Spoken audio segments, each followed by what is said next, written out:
This is Sam Vaughn for Sam Sports Report. Today's date is Sunday, January 18th, where we play for an AFC Divisional Round, a spot in the AFC Championship and the NFC Championship. But yesterday, we decided one of our AFC champions was decided yesterday. The Denver Broncos are on their way to an AFC Championship game, but it didn't come without an injury late, as Bo Nix, quarterback, injured on the second to last play. The last play was a field goal. When I tuned in the first quarter, I'll take that. When I tuned in, it was the first quarter was over.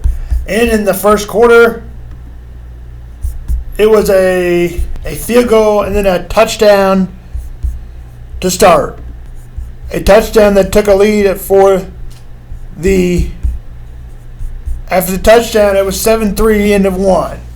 A punt, a fumble that led to a touchdown made it 10-7 Broncos.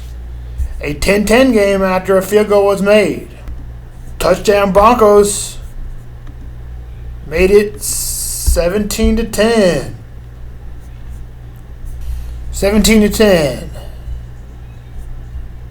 Off a 29-yard pass, deep left to Humphrey to give the Broncos a 17-10 lead. But the Bills would fumble to help the Broncos get into field goal range and make a 50-yard field goal that was good.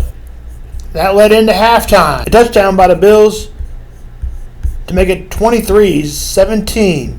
Dalton Kincaid got a 14-yard touchdown again. This one gave the Bills the lead, 24-23 after a 14-yard pass.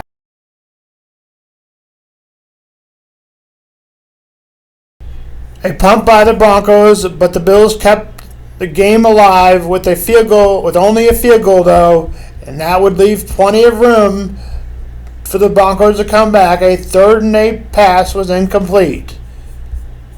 A 26 deep left pass over the head catch by Marvin Williams. What a great throw it was, and a great over-the-head catch led the Broncos to a touchdown that would give them the lead. Bills would get a 27-yard catch to Khalil Shakir, and it led to a 50-yard field goal right down the middle to tie the game. A punt they thought that would win the game for the Bills, but instead it gave the Broncos great field position as the Bills got bad field position on that kick.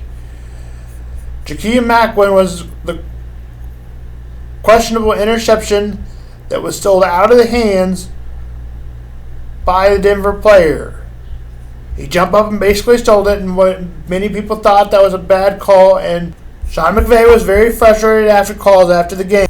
That interception made the Broncos go into field goal range, and the field goal for the win, Will Lutz.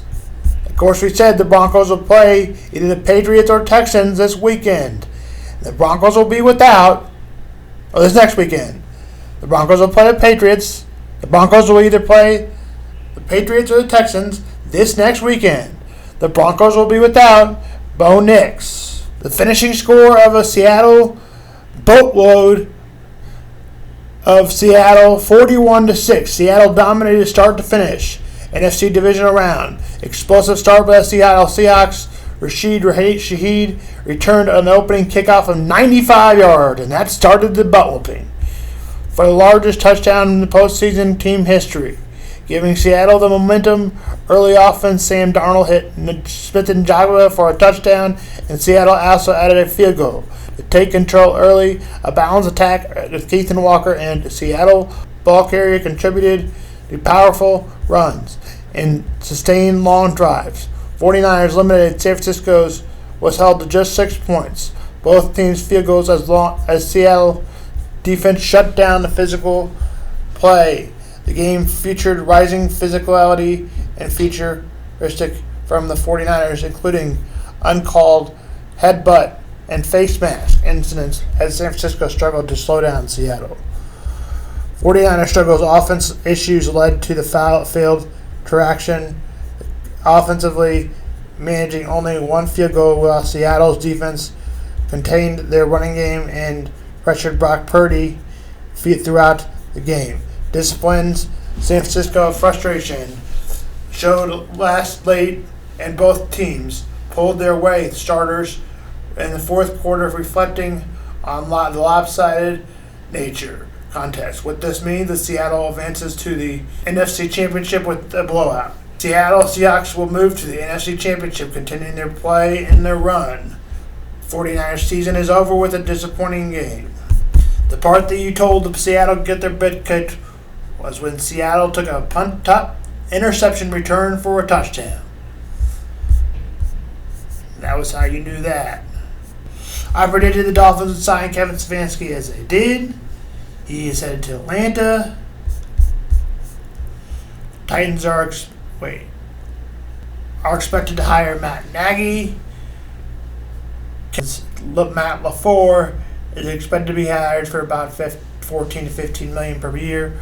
Fully negotiated, about 1 to 2 years left to stick out the deal.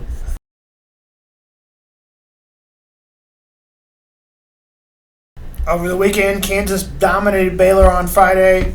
80-62, Kansas jumped out to a 19-4 lead and led most. Darnell Peterson finishes with 26. Bernard finishes with 23 and 11 rebounds and 5 blocks, and big all around the game. Baylor briefly took a lead at 37-36, but that was it. Kansas closed with a 7.5 point lead and run average. Kansas shot about 50% over the field in double digits. Mizzou never got the on top over LSU. Tigers get the lead and never let up. The LSU Tigers. The Missouri Tigers got as close as 5, but after that, LSU Tigers took over 78-70.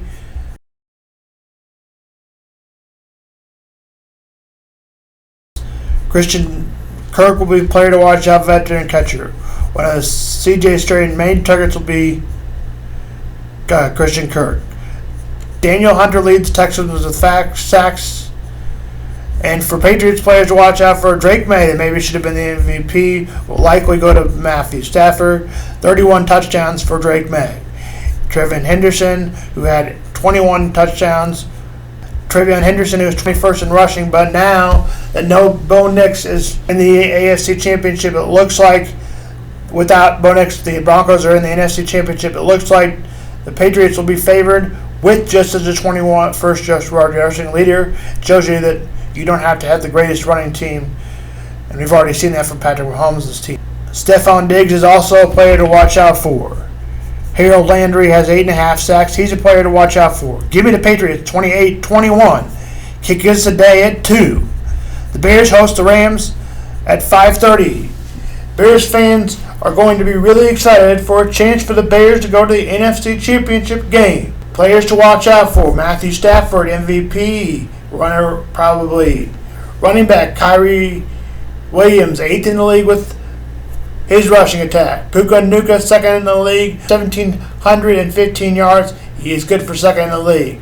Ryan Young, 12 sacks, good for 8th in the league. Now we move on to the Bears players. The Bears, who have Caleb Williams, Mr. Heart Attack, gives me a heart attack. Comes in the second half and gives all Bears fans a heart attack, and that's what he does. But the Bears somehow seem to keep winning. Running back DeAndre Swift, you'd rather have somebody a top target rather than Cortland Loveland, but that will be their top target. He's had a good season. I'm just saying you'd rather have somebody like DJ Metcalf or somebody like that. Montez Sweat leads the Bills with 10 sacks. Kick is at 5:30. Bears to host the Rams. Give me the Rams 30-27. This is Sam Vaughn for Sam Sports Report.